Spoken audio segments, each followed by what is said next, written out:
राधे राधे भक्तों, आज के इस कथा में हम ये जानेंगे कि गरुड़ वृंदावन में क्यों प्रवेश नहीं कर पाते। आइए सबसे पहले हम ये जान लेते हैं कि गरुड़ के माता पिता के बारे में। गरुड़ के पिता का नाम कश्यप ऋषि और माता बिंता थी। ये भगवान विष्णु की परम भक्त थी। आप सब तो ये जानते ही होंगे कि श्री कृष्ण ने यमुना में कालिया नाग का दमन किया था और कालिया नाग गरुड़ के भय से यमुना में छुपा था। किंतु क्या आप जानते हैं कि गरुड़ यमुना में क्यों नहीं आ सकता था?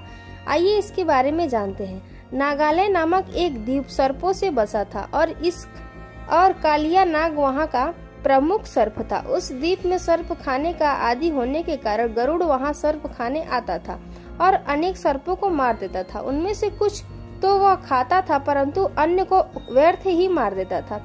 गरुड़ के आतंक से परेशान होकर नागराज वासुकी ने ब्रह्मा जी के पास जाकर अपनी व्यथा सुनाई और प्रार्थना की कि वह गरुड़ से सांपों की रक्षा करे।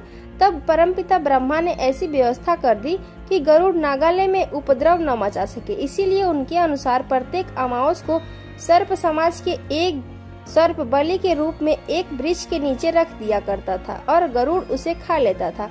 गरुड़ भी इस व्यवस्था से प्रसन्न था तथा सांपों को भी अधिक हानि नहीं थी। किंतु धीरे धीरे कालिया नाग ने इस व्यवस्था का लाभ उठाया। उसने सोचा गरुड़ को यह भेंट क्यों दी जाए और गरुड़ को दी जाने वाली वह भेंट स्वयं खाने लगा। जब गरुड़ को इस बात का भान हुआ तो वह अत्यंत क्रोधित हुआ और उसने भयंकर विषैले सर्प को मारने की ठानी और नागालय की ओर आक्रामक तरीके से बढ़ा और कालिया और गरुड़ में घमासान युद्ध हुआ। किंतु कालिया नाग गरुड़ के प्रहारों का मुकाबला नहीं कर सका, अतः वह भागकर यमुना नदी में स्थित उस झील में जा पहुंचा जहां गरुड़ नहीं आ सकता था, क्योंकि वह जानता था कि गरुड़ यमुना में नहीं आ सकता था। क्योंकि नागालय में जिस तरह गरुड़ सर्प खाने जाता था, उसी तरह वह यमुना में मछलियां खाने जाता था।